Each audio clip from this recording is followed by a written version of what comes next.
Welcome to the Not in the Job Description podcast. I'm Scott McLaughlin. And I'm Chris Kiernan. No matter what type of job you've had, there were situations that happened to you during work that you couldn't wait to tell your friends about. We interview a variety of guests about some of their crazy stories from work, from entry-level food service industry jobs to doctors and attorneys. We will explore funny, gross, embarrassing, scary, and sometimes almost unbelievable stories that people have experienced while on the job. Keep in mind that our guests or the companies they work for may be masked in order to protect the innocent, or maybe even the guilty.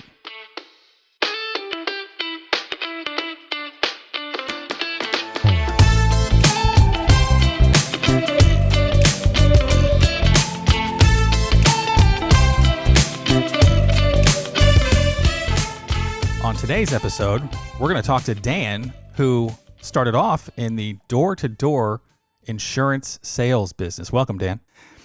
I guess I would just ask, we've had some conversations in the past about door-to-door sales, and I can only imagine how tough that job is. I don't think I have the stomach for it. Like, how did you start in this business, and what product were you selling? Supplemental type of insurance, accident, cancer, disability type insurance. And interesting how I got into the business was a buddy of mine graduated college, and he sees a classified ad in the newspaper. And it says, if you're sports minded and you want a career in sales, to call this number. I'm like, well, okay, that's me. There's nobody more sports minded than I am. So I dial the number, and this guy answers the phone and says, hello. I'm like, I'm calling about the ad. He goes, okay, I've got an interview opening tomorrow afternoon at 3:00. I'm like, okay. Well, before I could even get off the phone, he hangs up and he gives me the address, and I have to go to the interview. I walk into the interview, still have no idea what this is, interviews me for a half hour. Then he makes me take the Wonderlic test. Like, so you're thinking you're either going to be an NFL quarterback. right. And I'm like, I'm ready to rock and roll here. So then I take the Wonderlic, and he grades it right in front of me. You know how you have to have a certain score? I'm right. Like, how'd I do? He goes, oh, you did all right. Okay. So then he proceeds to tell me that it's insurance sales. And I'm like, what in the world does this have to do with sports minded? Right. Well, he tells me that most people who are successful in sales are sports minded. They're competitive. Just competitive, right. I'm like, all right, that's me. So then he makes it feel like I have to compete against 14 other people to get this job. Well, come to find out, it was probably just me and another person that came in for an interview for the day. So he goes, we're going to call back people who qualified tonight for a second interview tomorrow, which is actually a field demonstration. So later tonight, I'm waiting by the phone. I get the phone call. He's like, okay, we'll come back in tomorrow, prepared to spend the day with one of my managers on a demo. I'm like, all right. Show up the next day. I get in the car with this guy I have never met, and he proceeds to take me around to show me how the job is done. Well, I come to find out what's not in the job description is he takes me to places that he knows, people that he knows, right? The businesses that are welcoming. Look how easy this is. Yeah. Right. Yeah. I'm like, okay. So then I get back, to the main boss, and he's like, okay, well, we'll let you know. Again, takes the job away from me again, like it's a real competition. And then I get the call the next day. He's like, you got the job. I'm like, okay. So then I have to go to 2 weeks of unpaid sales training in Pennsylvania, and then come back out and start going down the street with my manager. That's kind of the start of of my insurance. So 2 weeks of unpaid sales training. Yes. And then you work a week, and then you get then you finally get your paycheck. So I was 3 weeks out before I got my first paycheck. Now, how would that fly today? Right. And so then once you officially got the job and you're out on your own, instead of taking you to the nice lay-down type sales where it's a guaranteed hit, did they just kind of drop you off in some not-so-great areas? Or yeah, so that's kind of one of the bad raps that my company and myself got. A lot of people think that we got in a van, they drop you, 6 people, they drop you off at a street, and then they pick you back up 4 hours later or 6 hours later. That's not the case. I was in my own car. And I actually was smart enough to be dumb enough to do exactly what they told me to do. I mean, you just knock on every door and introduce yourself. And a couple things happened when I would knock on a door. First of all, there's a technique that you have to do. You got to open that screen door, and you got to stick your foot in it. You cannot talk through a screen door. So you open the screen door, knock on the door, introduce yourself. I deal with your neighbors, drop a few names, and then you would do the shuffle. I would look down at my feet. I'd say, or if I step in, I'd look down at my feet and shuffle my feet and kind of watch what they would do out of the top of my eye. If they would kind of take a step back, I would just barge right in the door. Oh, wow. And once you're in the house, you're in the house. Now I'm good to go. Then you just start talking about pictures on the wall and who's this and that. But a few times I would misread that where I would put my head down. And that's the first time you got shot? Right. I actually would headbutt or run into them, and then I'd take a step back, and then at that point I'd actually just try to bring them out on the porch and show them the policy that I was selling, which was a canned presentation. I can still give it today from the early 90s. And I just give that all day long. I would literally go door to door. And where I grew up, and I grew up in a sheltered environment in the mountains. I went to church 3 days a week. If I wasn't in church, I was hunting or fishing. I wasn't exposed to anything. So when I grew up in the mountains, it was rural, route, woods, dry. There was no businesses. I would go to a town and there would be 3 businesses walking, and the rest of the week I would just go door to door. And let me just get this out of the way, because I will have door-to-door salespeople come into my neighborhood, and no offense, Dan, I look at that like, oh gosh, here we go. And most of the time they're selling like, hey, I was just talking to, much like your techniques, Sally next door, and they don't like mice, so they pretty much put up a barrier to get them away from their house. But good chance they're going to come to your house unless you buy this. We get a lot of that stuff.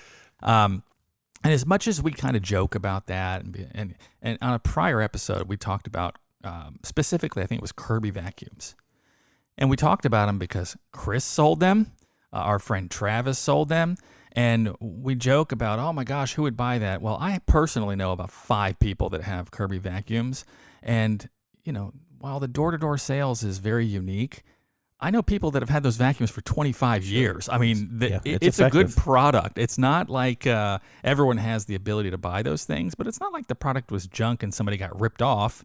I mean, it's just a different way to reach a customer. So, I think it's important for people to remember it may not be your cup of tea, but there's a lot of value involved there.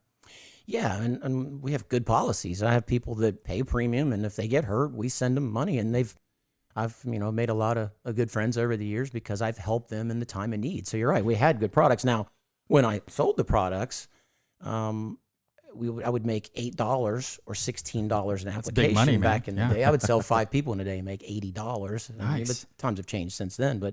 And of course, by the way, too, I played the part. I had the pocket protector, the flat top haircut, the mustache, the tie that was short, comes up to your belly button. I looked like the insurance guy.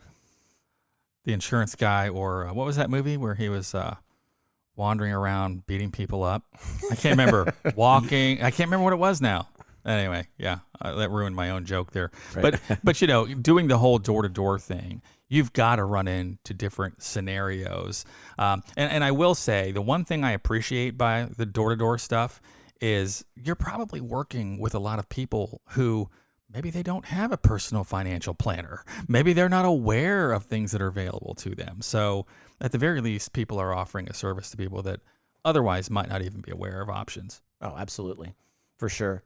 And I see it all out there, and I have seen it all. I've been doing it for 28 years. And the door-to-door part has kind of faded away in the last, like residential in the last 15 years with the internet. People do a lot of different ways. But back in the day, that was, I can remember growing up, and my mom and dad had an insurance guy come to our house to collect a premium every 6 months or a year. It was Bernie. I remember Bernie would show up. There's Bernie coming to get the insurance money. So back in the day, that was how it was. So going door to door, it's got to be a little, I don't know if scary is the word, or maybe even exhilarating, because you're knocking on that door and you have no idea what you're about to walk into. Yeah. So early on, I would literally say a prayer when I would knock on the door that hope nobody would answer the door, especially when I was with my manager. I had no idea, kind of had to do, but you don't know what to say, you don't know how to act. And it just one of those things where I just kept doing it and doing it. Now, the little technique when you pull into a rural route house is you open your door and you slam your door. You open it and you slam it twice, because there's these 4-legged creatures called dogs that sometimes lurk in the bushes and wait till you get out of the car before they come running. So you got to make sure that there's no animals. And then, you walk up to the door and you stick your foot in it. And now sometimes the door is open or there's commotion in the house. Now, one time I walked up to a door and I hear a vacuum cleaner. And as I'm looking in, the screen door is open. As I look in, I can hear a vacuum and I can see a cord running down the hallway. So I knock and I'm like, hello, nothing. And as the vacuum cleaner starts to get louder coming down the hallway, here comes this younger lady vacuuming in her bra. Oh gosh. And she turns and sees me, and she's like, and covers up. And I'm like, oh, I'm sorry. And then I have to stay. I didn't want to just leave. So I stood there. She came to the door. I explained to her what I was doing. I actually showed her the policy. She's like, you got to come back and talk to my husband. I'm like, okay. Now talk about, I don't ever really want to go back. Right. But I go back later that evening and show him the policy, and nothing, this never brought up. It didn't bring up anything during the presentation. Now, at the end of the presentation, the price of my policy at that point was $40 for 6 months. So I closed him. I said, it's just $40 for 6 months. And I said, that's before my tip, as a joke. He looks me straight in the eye and says, Dan, you already got your tip today. At least he had a good sense of humor. Right, yep.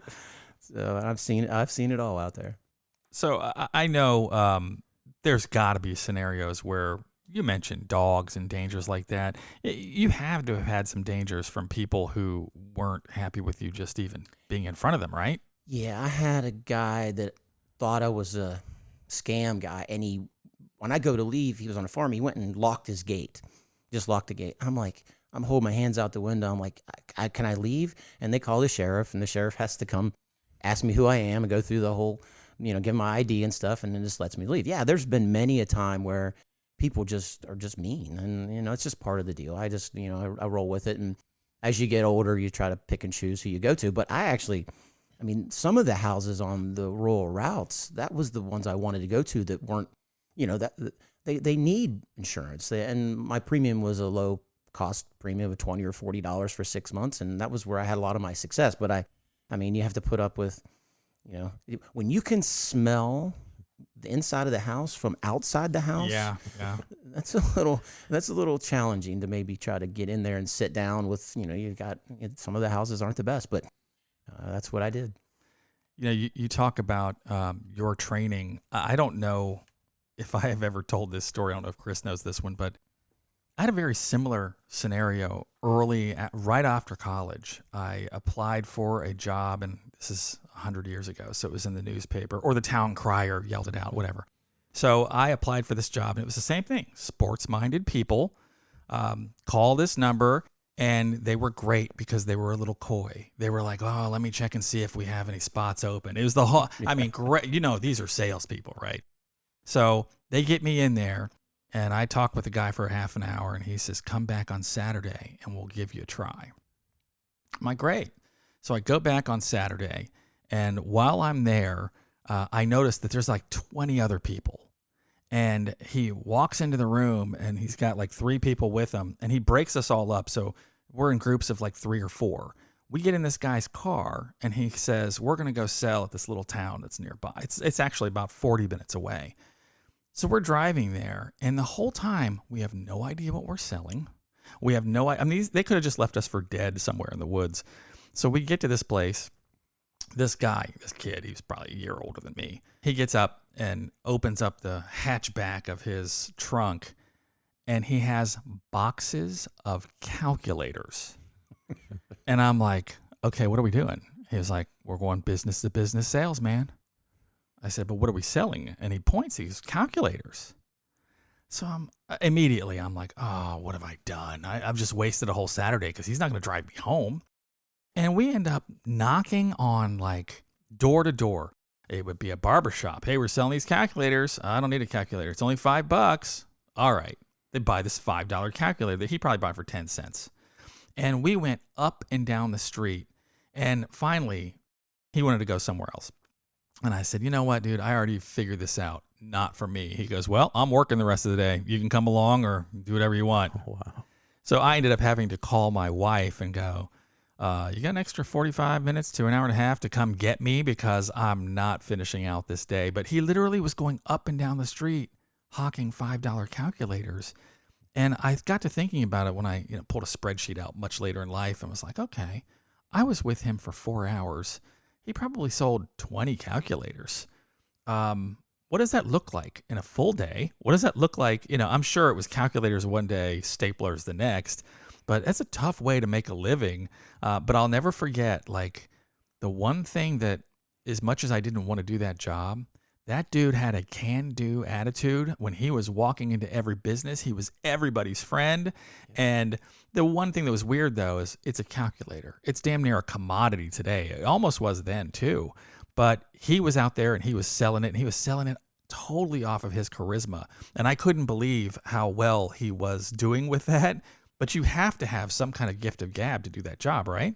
Yeah, absolutely. And early on too, you kind of think of it as, I'm really not selling insurance. I'm selling myself. You're selling, because listen, does anybody want to buy insurance? Heck, I don't want to buy insurance. It's just, it's a premium. So you have a positive attitude when you walk in, and you just basically make a friend, and then you sell an insurance policy on the side. So you're right. You have to have that drive.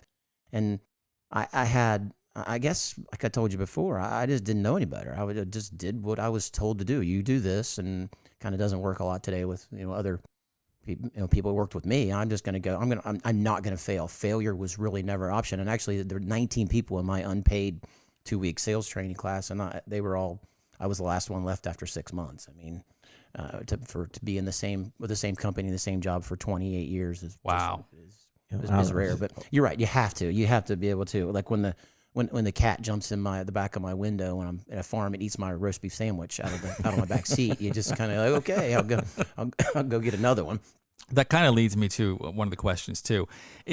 Early on, when you were doing more door to door, was this a thing where you were at your home every night, or did you literally have to go and travel and stay places over longer periods of time? So my career has been I've worked in 4 different states. So I worked in out west, and so depending on where I was. Now, when I first started, I'd be home every night. Now there'd be a few training programs that I would have to go away and just work in a different town and stay in a hotel. Unpaid, I assume.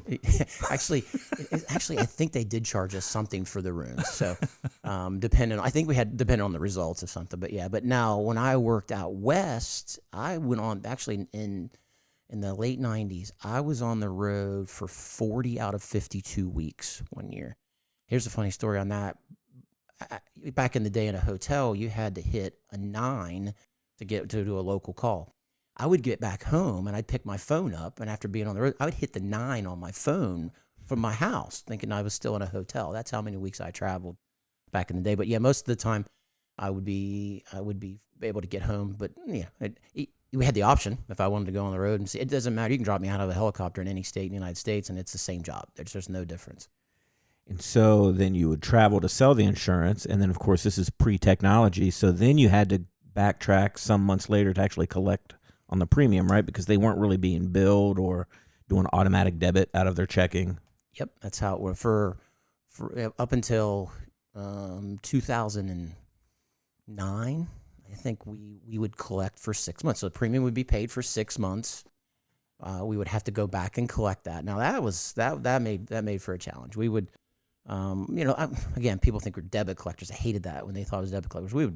I would want to go back and see the people that I wrote. Now, we talked earlier, this has been going on for a long time. I would service accounts. Still to this day, I have some policyholders that I see that purchased the policy with my company in the late 60s. Wow. And their premium is $1.50 a month for their policy because it doesn't change. So, but I would have to, that was a challenge. When I got into management too, I would not only myself to go collect, Chris, but I would have a team to go collect. So they would try, and if they didn't get the payment from the policyholder, then I would go back and try to get it also. But we had all kinds of tricks up our sleeve to try to do it. And listen, 70% of these people are going to, even if we didn't collect their premium, they'd still send it in by mail, but we would collect 95% of their premiums by showing up in person. And we could have the opportunity to sell more insurance while we were there. Sure. But we'd have some neat tricks to try to get people to pay their premium. Like if I would knock on a door and know, I kind of think that they're in there, but I'm not sure. When I would leave, I'd walk by their garage, I'd take a stick and I'd lean it up against their garage door. So then later on that evening, if I drive by and I see the stick still leaning up against the garage door, I know they're not home yet. So I'm not going to go knock on their door. When they'd see the stick that falling down, I'd go knock on the door and they'd come to the door and I'd pay their premium. But some people didn't. Okay, just come to the door and tell me you don't want the policy. I don't want it anymore. But they would do all kinds. They'd send their kids to the door. They'd send a kid to the door. I'm like, is your mom or dad here? No. There's 2 cars in the driveway. I can see it. So I'm like, okay, well, what color car does your mom drive? And then they would freeze. They would look to the side because their mom and dad are literally 4 foot beside him on the chair and didn't know what to say. And I'd let him off the hook. I'm like, whatever. Okay, I'll stop back.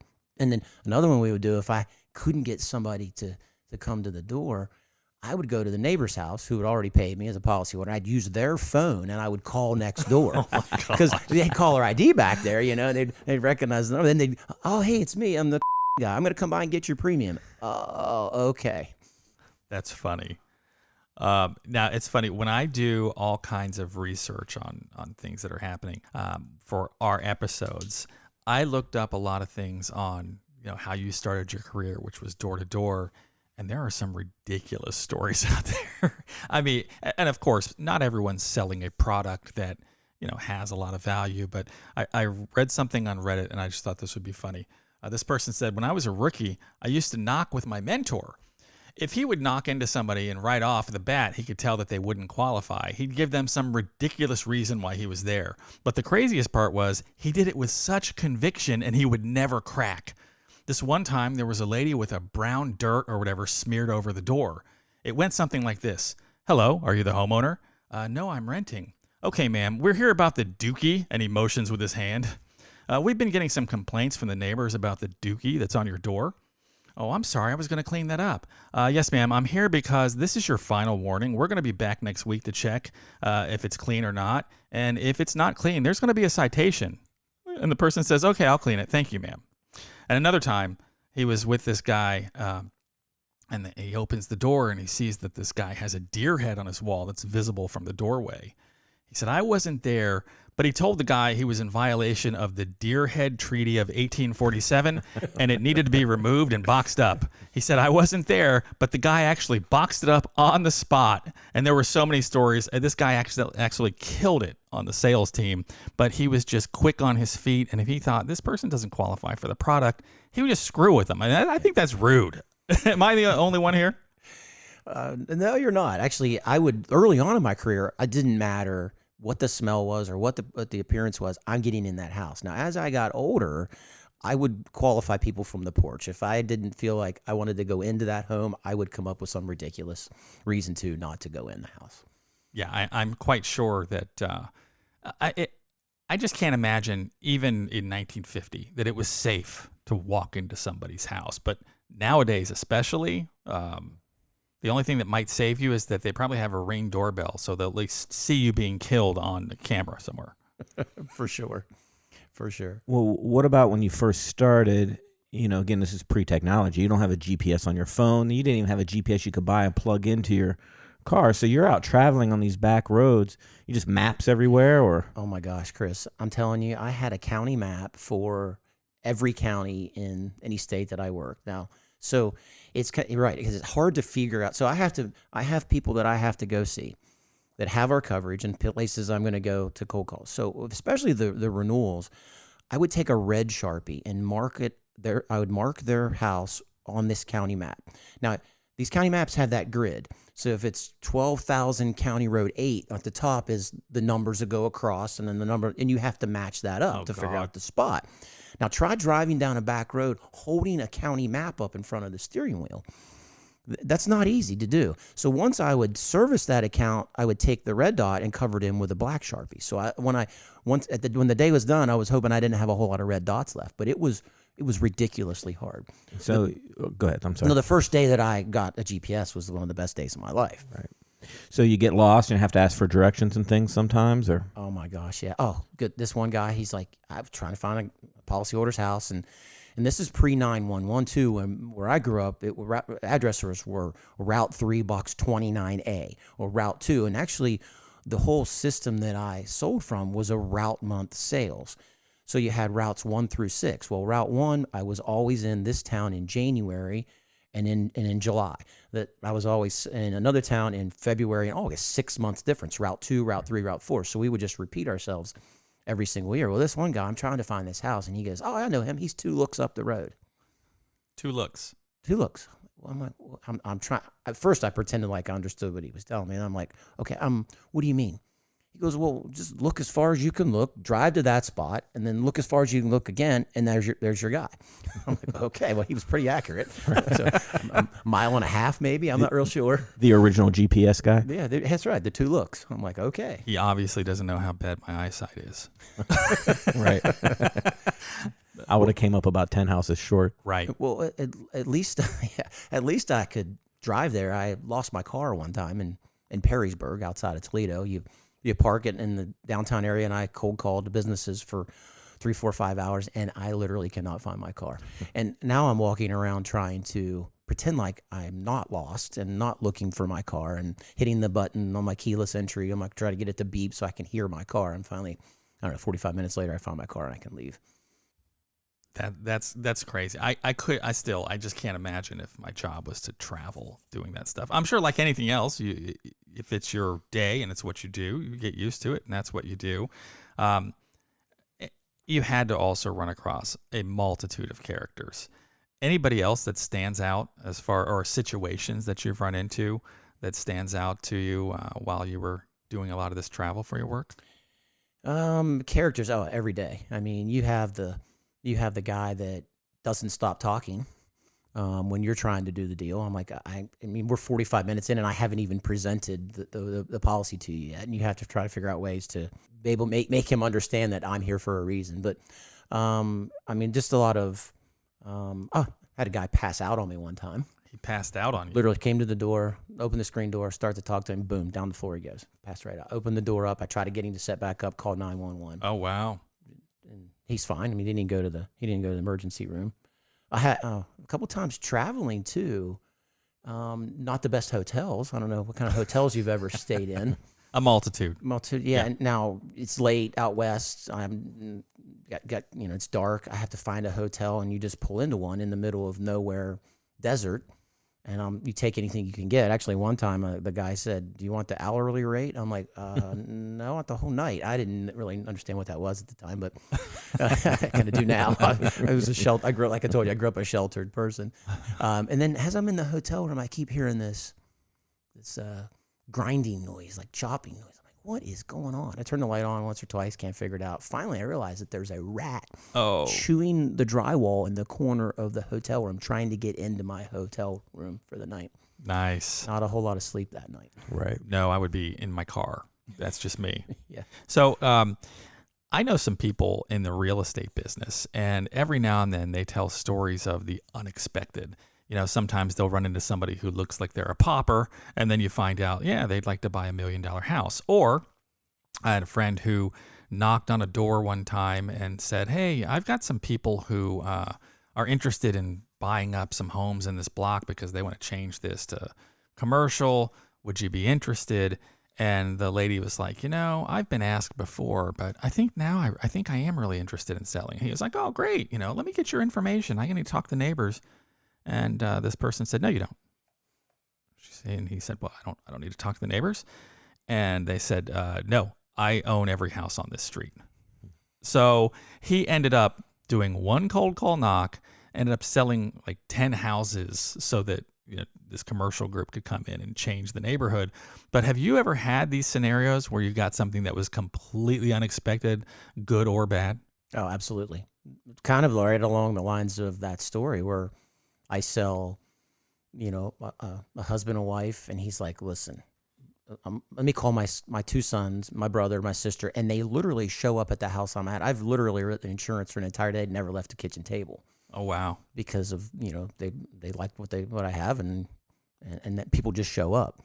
And then you have the scenario of I'm in a house and I'm thinking there's no way that they're going to buy this policy. And then they walk over to a coffee can and reach in there. They don't reach to the bottom of the coffee can for the money. They're reaching to the top and pull out hundreds of dollars and purchase insurance. So you just never know. That's crazy. Now, you'd mentioned earlier that the kind of products that you sold. Do you ever get notification when those products pay out? I was always curious, as an insurance salesperson, your job is really to sell the product. And I'm sure there's an entire group of people that service the product if it's ever needed to be used. But Do you know of situations where people were able to benefit from the products you sold them? Yeah, absolutely. So just recently, last couple of years ago, I had a guy wreck his motorcycle, paid out $70,000 some dollars for time in the hospital, intensive care. So let's go back to the early 90s. When somebody would get paid from our company, they would show up in a rubber band for the counties that I was in charge of. It was called a claims paid check. And it was actually a somewhat copy of the check. So we would know everybody that collected from our policy. I would actually take them with me. And when I would go to close on the policy and they'd say, well, we don't know if you pay, I would pull them out. Now, back in the day, you could actually show the name.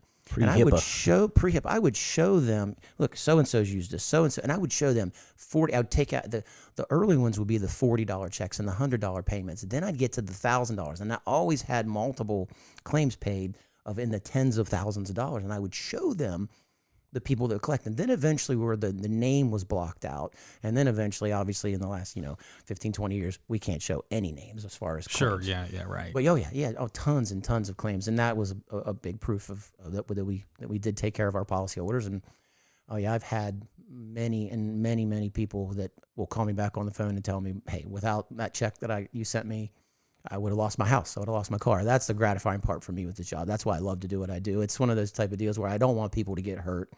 I don't want them to collect, but they have coverage when they need it. Very good. I know that should be a pretty good place for referrals as well. If, hey, I turned my brother, sister, neighbor on to you because it helped me. I don't know. Did you get any referrals? For sure. Yeah. We call it a referral chain. Sometimes it would take me literally days and weeks to catch up with the referrals. I would have lists and lists, and that's the people that we went to for the referrals, and we would get them and we'd offer them the coverage. And it was one of the easiest sales that we could make. But you worked hard to get the sale originally for somebody to have the coverage so you could have that. But then the benefits then pay off down the road because now they're referring people, and that one hard sale turned into 5 easy sales. And that's where the younger generation back in the day, they couldn't hang in there enough to get enough policyholders sold to be able to do that. That kind of brings me to my next question. I've worked in call center kind of businesses, and I know Chris has too, but more on a professional level. What is the turnover like? I know that you started off, doing door to door, but eventually you became a manager. What's the turnover like in this type of a role today, knowing that it's not all door to door? But and tell us how it's changed as well. So I've been a captive agent, which means I've only worked for one company my entire time. Most insurance agents now are 1099. They are appointed to dozens and dozens of insurance companies. So there's really no loyalty to one company. They're just trying to find the best deal for the policyholder. It's more of a broker-centric type thing now.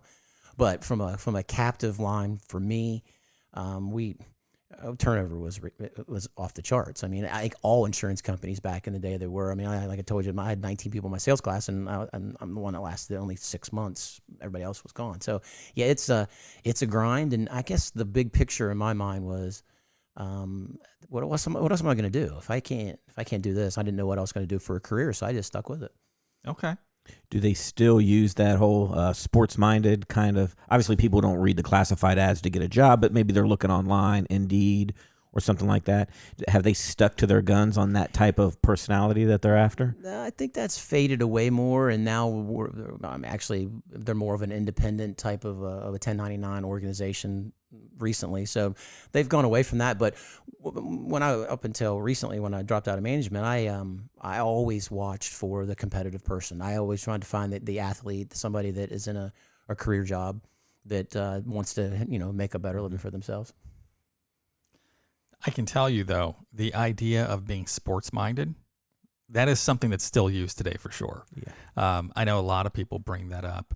I know, the place that I worked at, whenever we would hire managers, and sometimes it wasn't that we would blatantly say sports-minded, but we would look to see, did they play in team sports? Sure. Did they get involved in these things? Did they, sometimes you'd be looking to find out, do they like numbers and statistics?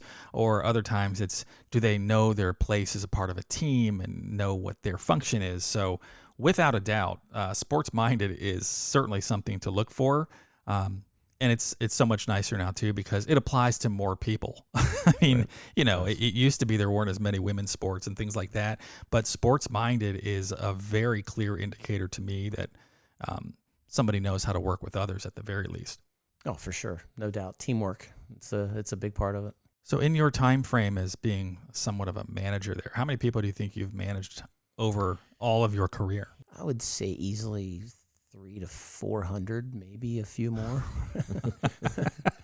Yeah, I mean, Now, some of these people were just for one day, I'm sure, right? oh, well, okay, here's a good one. So the demo that I talked about earlier, where I rode around with, when I was doing the interview, well, I had a demo last 30 seconds one time. The lady got in the car with me, and we met at a hotel lobby, got in the car with me. As I'm driving around the hotel, she's asking, is there a salary? Is there a paid vacation? Is there this? And we'd already went over this with her. And as I get around the backside of the hotel, she's like, I kept telling her no to all these questions. She's like, I'm not interested. Drop me back off.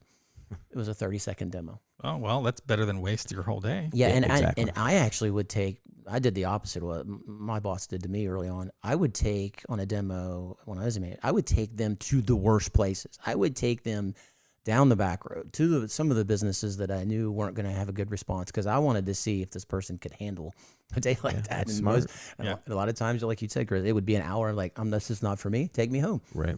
I can't handle doing this for a living. Well, since you brought it up, what's like a good streak for getting policies versus not getting? I mean, is it common that you get one a day, one a week, one a month? Yeah, and in our business, it was multiple sales a day.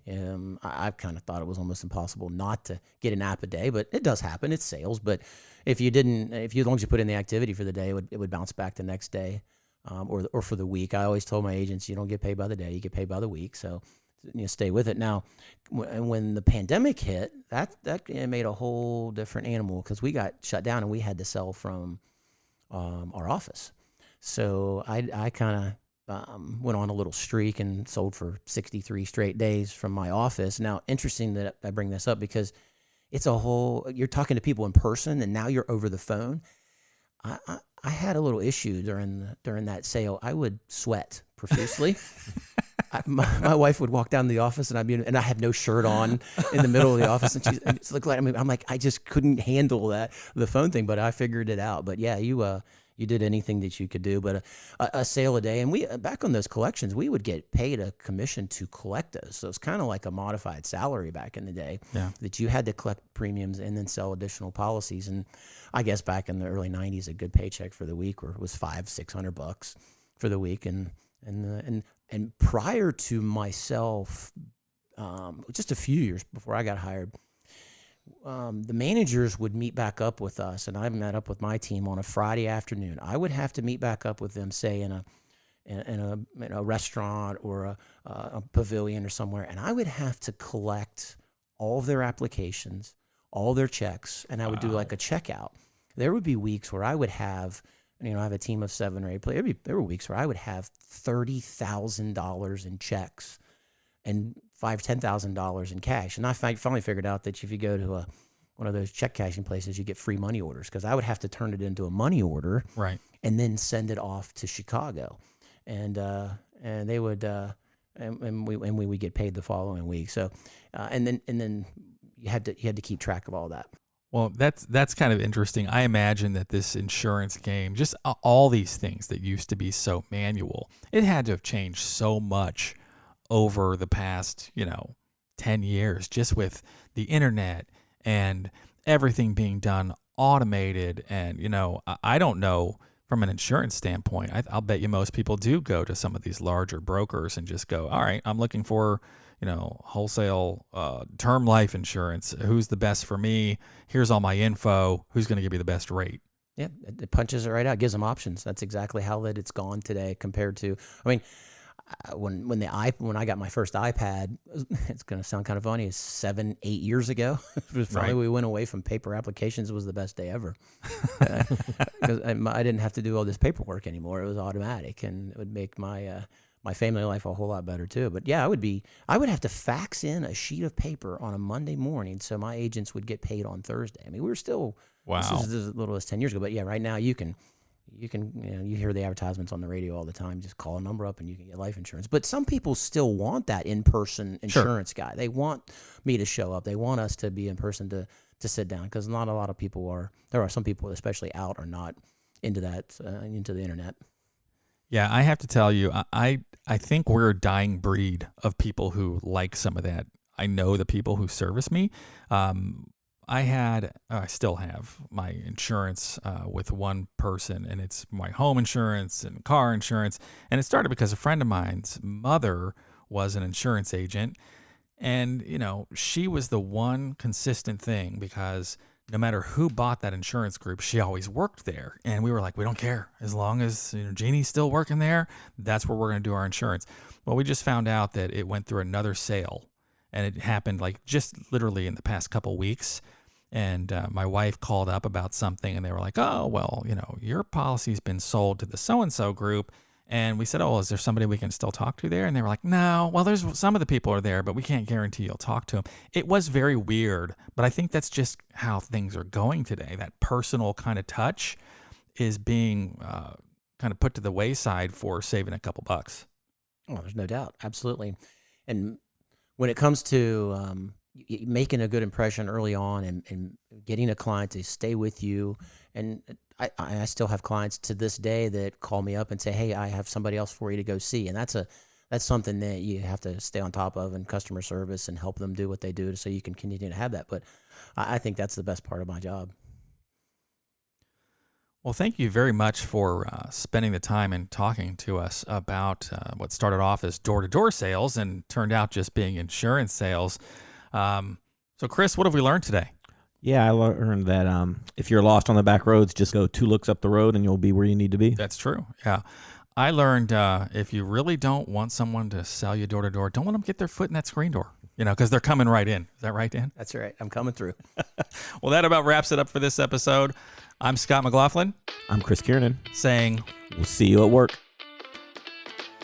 Thank you for listening to the Not in the Job Description podcast. If you have a story you'd like to share, or if you'd like to be a guest on our podcast, please let us know by sending us an email with a brief description of your story to stories@notinthejob.com.